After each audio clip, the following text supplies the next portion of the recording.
అందరికీ నమస్కారం అండి. ఈ వీడియో కార్తిక్కి ఆటిజం ప్రాబ్లం ఎప్పుడు వచ్చింది, ఎలా వచ్చింది అని చెప్పేసి నేను చెప్దాం అనుకుంటున్నాను. మేము ఎప్పుడు ఎలా రికగ్నైజ్ చేసాము అని చెప్పేసి. యాక్చువల్గా ఈ వీడియో ఎప్పటి నుంచో తీద్దామనే ప్లాన్ ఉంది. అసలు ఇంట్రడక్షన్ వీడియోగానే ఇద్దాం అనుకున్నాను, కానీ ఎందుకో ధైర్యం చేయలేకపోయానేమో అనిపిస్తుంది. ఎందుకంటే ఎక్కువ ఎమోషనల్ అయిపోతాను. నేను ఈ వీడియో చూసిన ప్రతిసారి, నేను గుర్తు చేసుకున్న ప్రతిసారి కూడా అవుతానేమో అని చెప్పేసి నేను తీయడానికి అంత ధైర్యం చేయలేదు. బట్ నేను చేద్దాము, ఇంకొకరికి హెల్ప్ అవుతుంది అని చెప్పేసి అనిపించింది. ఇంకోసారి ఇలాంటి ప్రాబ్లం అయితే ఎవరు ఫేస్ చేయకూడదు అనిపించి నేను ఇలాంటి ధైర్యం చేశాను. అయితే ఇప్పుడు ప్రెగ్నెన్సీలో అయితే ఎటువంటి ఇష్యూస్ లేవండి. చాలా హ్యాపీగా జరిగిపోయింది ప్రెగ్నెన్సీ అంతా కూడా. నేను ఇంకా సేపట్లో కార్తిక్ డెలివరీ అవుతాడు అనగా కూడా నేను ఏదో ఒక వర్క్ చేస్తూనే ఉన్నాను. కంప్లీట్గా నేను మంచి డైట్ ఫాలో అవుతూ, ఈవెన్ నేను కూల్ డ్రింక్ తాగాలి అనిపించినా కూడా ఇది తాగొచ్చో లేదో అని చెప్పేసి నేను మళ్ళీ సర్ఫింగ్ చేసుకొని చేసి, ఓకే వద్దు, మేబీ బేబీకి ఏదైనా హర్ట్ అవుతుందేమో అనిపించి నేను ఎప్పుడు కూడా ఏవి తీసుకోకుండానే చాలా అంటే చాలా కేర్ఫుల్గా నా ప్రెగ్నెన్సీ ట్రైమిస్టర్స్ కూడా నేను అన్నీ మంచిగా ఉన్నాను. అయితే తర్వాత ఇంకా కార్తిక్ పుట్టిన రోజునైతే అస్సలు మర్చిపోనే లేను. ఎలా అంటే ఒక తల్లికి అంతకంటే ఇక వేరే హ్యాపీనెస్ ఇంకేది ఉండదు కదా. తన బిడ్డని కళ్ళారా చూసుకోవడం అయితే కావచ్చు, ఎలాగా అని చెప్పేసి మంచిగా అనిపించింది. చాలా అంటే చాలా హ్యాపీగా ఫీల్ అయిపోయాం మేము. ఇక యాక్చువల్గా అయితే మా వారికి అయితే ఇంకా నాకంటే కూడా మా వారు చాలా హ్యాపీగా ఫీల్ అయ్యారు. ఎందుకు అంటే ముందు మా మామయ్య గారు ఎక్స్పైర్ అయ్యారనమాట. సో వాళ్ళ డాడీయే పుట్టారు, మా నాన్నగారు పుట్టారు అని చెప్పేసి ఆయన చాలా హ్యాపీగా ఫీల్ అయ్యారు. మేము కూడా వంశానికి వారసుడు వచ్చాడు అన్న ఫీలింగ్తో చాలా హ్యాపీగా అనిపించేది. అంత హెల్దీగా ఓకే, వెయిట్ అయితే గెయిన్ అయ్యాను, చాలా వెయిట్ గెయిన్ అయ్యాను. అయినా సరే కార్తిక్ చాలా హెల్దీగా పుట్టాడు. చెప్తే 3.75 వెయిట్ పుట్టాడండి కార్తిక్ అయితే. కానీ చూడ్డానికి అలా ఉండేవాడే కాదు, మంచిగా అంటే తను చాలా పొడవుగా పుట్టాడు. అందుకే ఎవరు కూడా పుట్టినప్పుడు కూడా మంచిగా ఎలా అంటే మంచి మంచి జోకులు వేసుకునే వాళ్ళం. మా వారిలో ఉన్నారు అనుకొని మా అమ్మ హ్యాపీగా ఫీల్ అయింది. మళ్ళీ లేదు నీలాగే ఉన్నట్టున్నాడు అని సెకండ్ డేకి ఫీల్ అయిపోయేసరికి నాకు ఒక డౌట్ వచ్చింది. ఇదేంటి నీలాగే ఉన్నాడని బాధపడుతుంది అంటే నేను ఎలా ఉన్నాను, నేను మంచిగా లేనా ఏంటి అన్న ఫీలింగ్ కూడా వచ్చింది. అలాంటి చిన్న చిన్న ఆనందాలు. అంటే కార్తిక్ 20 డేస్లోనే బోర్ల పడేంత సిచ్యువేషన్కి వచ్చేవాడు. ఇలాగా అనిపించింది. అయితే కార్తిక్ పుట్టినప్పుడు కూడా ఎటువంటి ప్రాబ్లమ్స్ రాలేదని చెప్పాను కదండి. అంటే ఇక తర్వాత తన మైల్ స్టోన్స్ అయితే ముందే జరిగిపోయినాయి అని చెప్పాలి. 21 డేస్ తర్వాత నుంచే కార్తిక్కి నేను కంప్లీట్గా మసాజ్ స్టార్ట్ చేశాను. వెన్నతోటి లేకపోతే నువ్వుల నూనెతోటి అలా మసాజ్ చేసేసి మళ్ళీ పిండి రాసేసి అదంతా మసాజ్ అంతా చేసి మంచిగా తనకి స్నానం చేయించేది మా అమ్మ. చాలా హ్యాపీగా పడుకునేవాడు, అంతా బాగుండేది.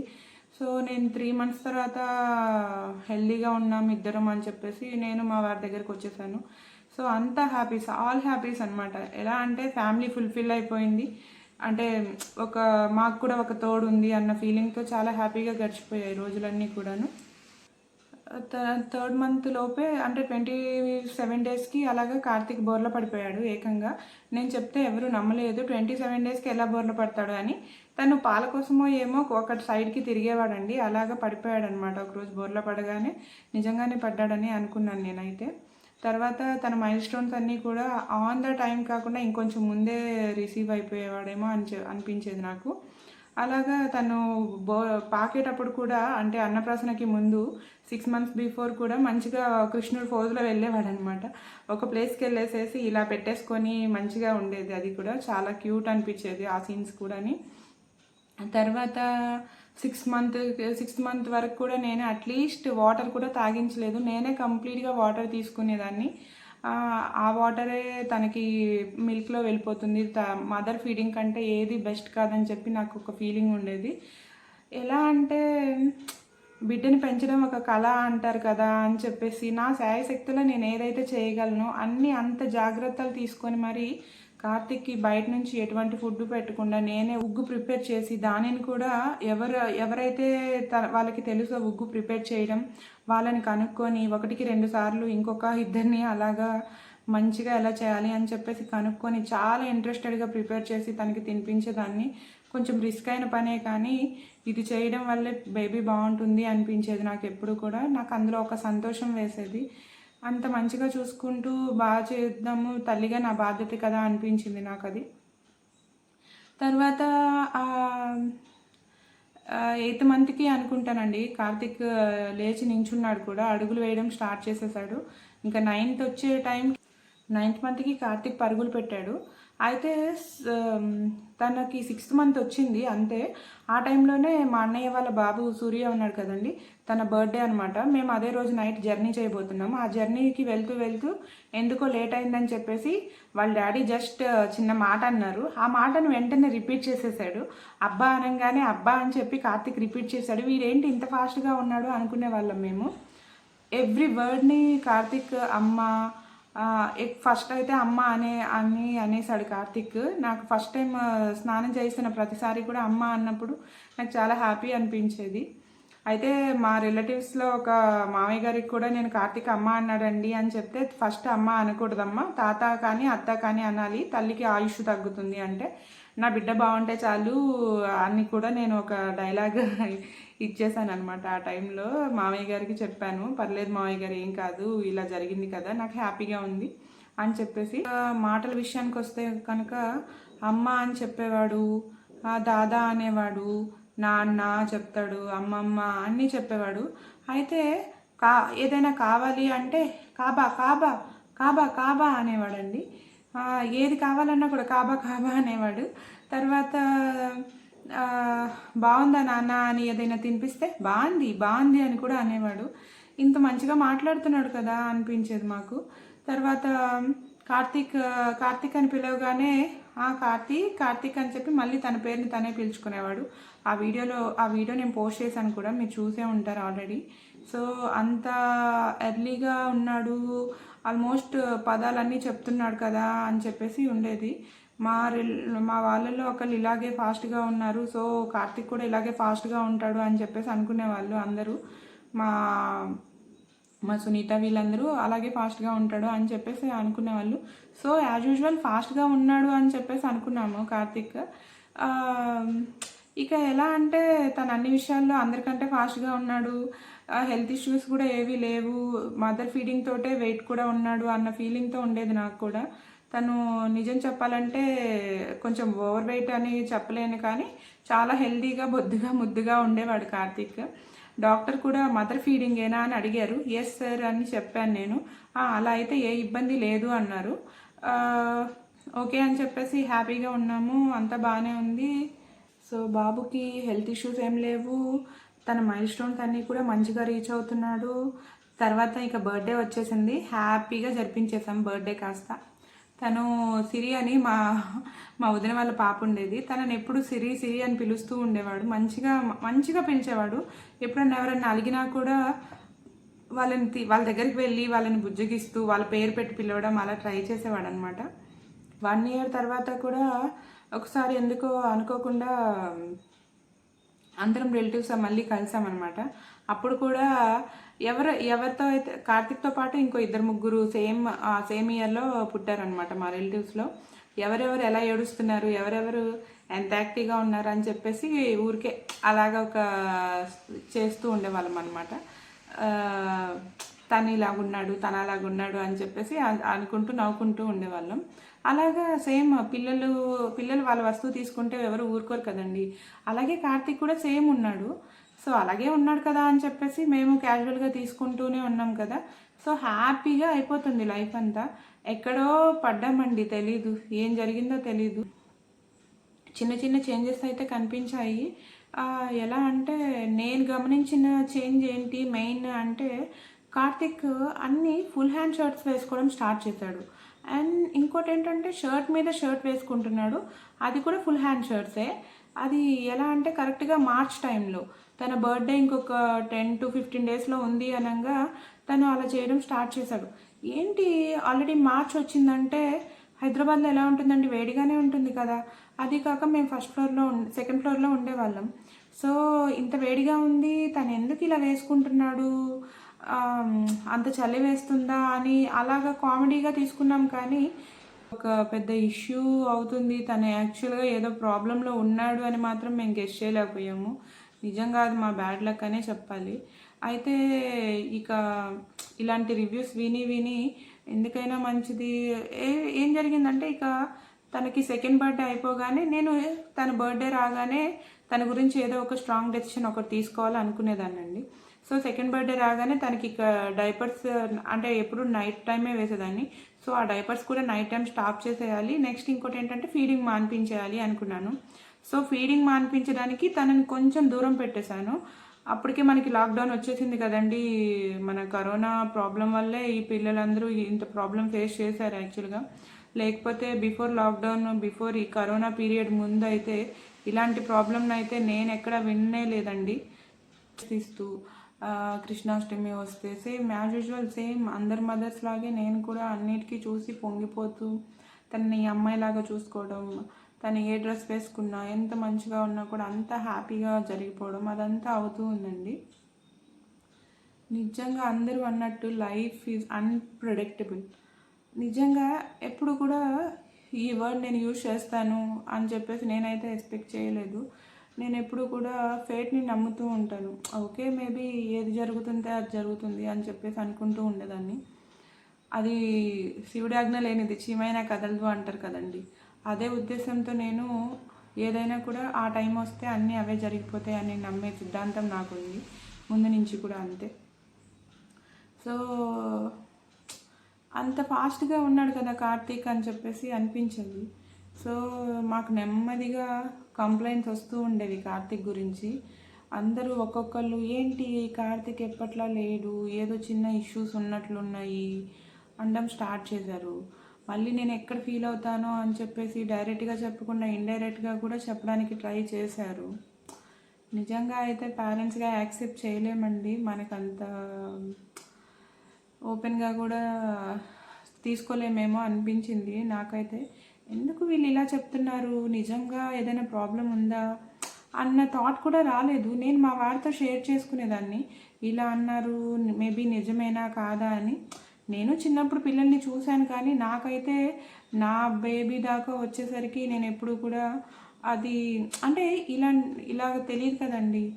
యాక్చువల్గా నేను ఫస్ట్ నుంచి ఏమనుకునేదాన్ని అంటే ఈ సాంగ్స్ కానీ మొబైల్ కానీ టీవీ కానీ కార్తిక్ ఏ విధంగానూ అలవాటు చేయకూడదు అనిపించేది నాకు. సో నేను అలాగే ప్లాన్ చేసుకున్నాను. బట్ అన్నీ నా చేతిలో ఉండవు కదా, ఎలాగో కలా వాడికి అలవాటైపోయింది. తర్వాత తను డ్యాన్స్లు వేస్తున్నాడు, సాంగ్స్ పాడుతున్నాడు, రైమ్స్ పాడుతున్నాడు. సో ఇంకేంటి ప్రాబ్లం ఉంది, హ్యాపీగా అన్నీ పాడేస్తున్నాడు కదా. ఏమో అండి, నాకు తెలియదు, కానీ ఎవరు అనుకుంటాము తనకి మాటలు రావు అని చెప్పేసి అయితే మనం ఎక్స్పెక్ట్ చేయలేము కదా. పాటలు పాడుతున్నాడు కాబట్టి మాటలు రావని అనుకోలేము కదండి. సో అలాగే నేను ఏంటంటే తను డ్యాన్స్లు వేస్తున్నాడు కదా, సో నేను ఫైనల్గా ఫీడింగ్ అయితే మాన్పించాలి కదా అని చెప్పేసి కొంచెం నెగ్లెక్ట్ చేశాను. అండ్ ఇంకోటి ఏంటంటే కార్తిక్ వెరైటీస్ తినిపించాలి అని చెప్పేసి కొంచెం నేను లాక్డౌన్లో స్పెషల్ వెరైటీస్ చేయడానికి, రెసిపీస్ చేయడానికి ఇంట్రెస్ట్ చూపించాను. తనని కొంచెం కేర్లెస్ చేశాననే చెప్పాలి నిజంగా అయితే. లో అనుకుంటానండి, ఎందుకైనా మంచిది అందరూ అంటున్నారు, ఒక్కసారి హాస్పిటల్కి వెళ్ళొద్దామండి అని చెప్పేసి మా వారు నేను డెసిషన్ తీసుకొని ఒక్కసారి హాస్పిటల్కి వెళ్ళామండి. హాస్పిటల్లో సార్ అడిగిన క్వశ్చన్స్ చూసేసి ఇక ఎలా అంటే అసలు ఆయన అడిగిన మన దగ్గర కొంచెం కొన్ని క్వశ్చన్స్ సమరీ తీసుకున్నారు, ఆయన కొన్ని క్వశ్చన్స్ వేశారు, అన్నిటికీ మేము ఆన్సర్ చెప్పాము. తర్వాత ఓకే ఒక హాస్పిటల్ నేమ్ రిఫర్ చేసేసి అక్కడికి వెళ్ళండి, బాబుకి స్పీచ్ థెరపీ ఇస్తారు, ఆటిజం ఉంది, కొన్ని సిమ్టమ్స్ కనిపిస్తున్నాయి అన్నారండి. అంతే. ఇక ఆటిజమా, నాకైతే నిజంగా బయటకు వచ్చిన తర్వాత మా వారిని అడుగుదాంలే, నాకు డాక్టర్ వర్డ్స్ ఏంటో అర్థం అవ్వలేదు అనుకున్నాను. బయటకు వచ్చాక సార్ ఏమన్నారు నాకు అర్థం కాలేదని మా వారిని కొంచెం ప్రెజర్ చేశాను. చెప్తాను అన్నారు. మేబీ మా వారికి ఆ వర్డ్ ఐడియా ఉందో లేదో నాకు తెలీదు, ఇంటికి వెళ్ళాక చెప్తాను అన్నారు. సరే ఏంటి చెప్పారు అని చెప్పేసి చూసామండి. తర్వాత ఇంటికి వెళ్ళాక గూగుల్ చేసాము. ఇక గూగుల్ చేశాకైతే మేము చెప్పేది కాదు ఆ ప్రాబ్లము ఎందుకు ఇలాగా అని చెప్పేసి నాకైతే ఫస్ట్ కొన్ని వీడియోస్ కనిపించాయి యూట్యూబ్లో. అంటే ఒక నిమిషం, మన ఏంటి ఇలా చెప్పారు, అసలు ఈ ప్రాబ్లం ఎందుకుంది, కార్తీక్ అంతా నార్మల్గానే ఉన్నాడు కదా, మరి మన మన అంటే కార్తీక్తో పాటు ఉన్న పిల్లలకైతే ఈ ప్రాబ్లం కనిపించట్లేదు, వాళ్ళు నార్మల్గానే ఉన్నారు, కార్తీక్ కూడా నార్మల్గానే ఉన్నాడు కదా, ఎందుకు ఇలా చెప్పారు డాక్టర్ అన్నది నేనైతే డైజెస్ట్ చేసుకోలేకపోయాను. అయితే ఇంకా అందులో ఉన్నది నిజం చెప్పాలంటే నేనే కాదు, ఈ సిచ్యువేషన్ ఎవ్రీ పేరెంట్ ఈ ప్రాబ్లంతో ఫేస్ అయ్యే ప్రతి మదరు ఫాదర్ బాగా ఫేస్ చేసి ఉంటారండి. నేను గ్యారంటీ ఇవ్వగలను. ఎలా అంటే మన కాళ్ళ కింద ఉన్న భూమి ఒక్కసారిగా కంపించిందా అన్న ఫీలింగ్ వచ్చేస్తుంది. ఇంకా నాకు అసలు ఏం అర్థం కావట్లేదు, అసలు ఈ వర్డ్ ఏంటి, ఈ పిల్లలేంటి ఇలా ఉన్నారు, ఏంటి ప్రాబ్లం అని చెప్పేసి. నిజంగా అయితే మన ఇండియాలో అంటే నా ఉద్దేశం మన తెలుగులో అయితే నాకు ఏ వీడియోస్ కనిపించలేదు, అన్నీ ఫారెన్ వీడియోసే కనిపిస్తున్నాయి. అసలు ఏంటి ప్రాబ్లం అని చెప్పేసి దాదాపు 1 మంత్ పైనే మేము సర్చ్ చేసి అప్పటికి ఆన్లైన్ క్లాసులు అవైలబిలిటీ ఉంది అన్నారు. సో ఆన్లైన్ క్లాసులు అయితే అసలు బాబు ఎలా వింటాడు, ఒక 3 years లోపు బాబు ఎలా వింటాడు అని చెప్పేసి మేము తర్వాత చూద్దాం అన్నట్లుగా అనుకున్నాము. తర్వాత వేరే ఒక రీహాబిలిటేషన్ సెంటర్కి వెళ్ళాము. వాళ్ళు చెప్పింది ఏంటి అంటే వాళ్ళు కూడా సేమ్ ఒక అసెస్మెంట్ తీసుకున్నారు, కాకపోతే డాక్టర్ కంటే ఇంకొంచెం అసెస్మెంట్ ఎక్కువ తీసుకున్నారు.